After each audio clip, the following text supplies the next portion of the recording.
explosiveness of Auburn with their pressure defense and their ability to get to the rim and shoot the ball. They can score points very quickly and turn me over very quickly.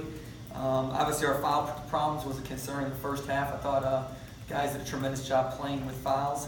And I thought 2 segments were really big. I thought the end of the first half, start of the second half were big for us to get momentum going into the locker room and then be able to come out and build on that lead to start the second half. When a guy starts the way Matt started today, do you run sets for him and try and take advantage of it, or do you just let the guys figure that out on their own? A little bit of both. So, I think when a player gets hot, you obviously don't want to break his rhythm, but you also don't want to try to force a rhythm either. So, we try to do a little bit of both. How much is said to him during timeouts and that sort of thing about how well he's playing or shooting? Just a normal conversation. If someone's playing great, we don't make it a point of emphasis or stand out because the game's not over.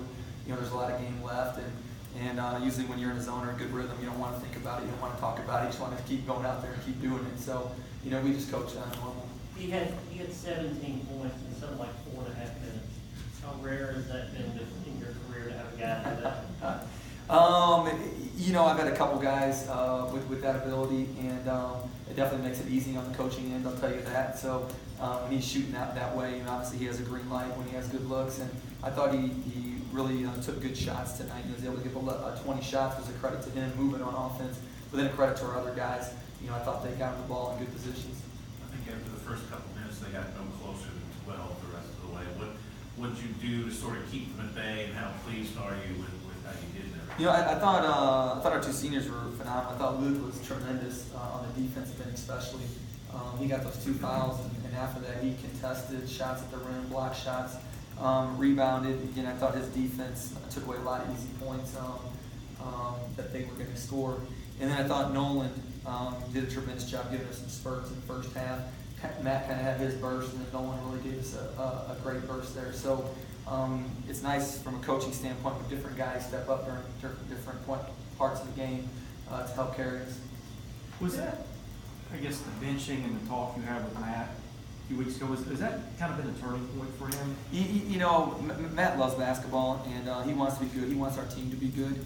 And, I don't think, coaches can, I wish I could take credit for his 33 tonight, but I can't. That's his hard work, and that's his approach that he's been very focused, coming into these games. Came in leading the conference in 3-pointers, another 15, 16 tonight. Is that a product of the people you have, or is this an offense that you want to run as much as you can in your years here? It's definitely something to try to fit our personnel. Again, we have very skilled players that can really shoot the ball, and so we've tried to fit them the best that we can with different actions to give them different options, on the offensive end. And I feel like they've really felt comfortable in it. I think it showed in the shooting percentages. Have you changed what you did in the first 2 games of the year? Are you running more of a hybrid of what you would like to do than maybe what they've done in the past now? No, what we did is we're blessed to win 4 conference championships running a certain offense, and we thought we could play some small ball with Jeff at the 4 and really spread guys and be able to use Luke on different levels of the floor, inside out, in different ways. And I thought we showed improvement, but we didn't feel it was to the point where we couldn't win games how we wanted to win games. And so we revamped a lot of stuff to try to put guys in different positions. I've run some 2-3 stuff in the past. We've collectively looked across the country at things that have been successful here. I ran 2-3 stuff in the NBA. We looked at that stuff. We looked at other teams across the country, and we tried to pick out little things here and there from what we've done, and then trying to create certain things to match our personnel. And so that's kind of what we're doing now. When did the biggest changes? When were those made? At what point in the season? It was difficult early in the season because we didn't have enough practice time to really change things. All of our games were pretty much 3 days apart. We never had like that 6-day break where we could really, look at things and really try to implement something. And so over finals gave us a nice break that we could really implement some stuff. And again, I think the guys have really taken to it, and it's really helped us offensively. You ever look up and see how much a guy's scoring, like Matthew was during the first half? You ever look at that stuff, or are you too busy? No, I don't look at it. So I just know that he's hot and shooting the ball well. But some stats, our coaches will give me important stats, but points and things like that, I'm not concerned of. I just want to make sure our team has a good rhythm and that we're executing and playing with a good flow. So when you looked up and saw, or finally was told how many points he had, were you like, wow? I mean, at halftime, I looked at the stats, and I didn't realize that. I thought we had other guys that were really scoring, but we had a couple guys with 8, a guy with 9, so we almost had 4 or 5 guys in double figures, which we love when we get 4 guys in double figures. You said it in the tweaks in the offense, you looked around the country, you also looked at what they've done before. Did you specifically look at any film of what was done last year? Did you ask the players what worked? We've looked at some stuff last year, and we did that though in the summer, so we knew kind of what they ran.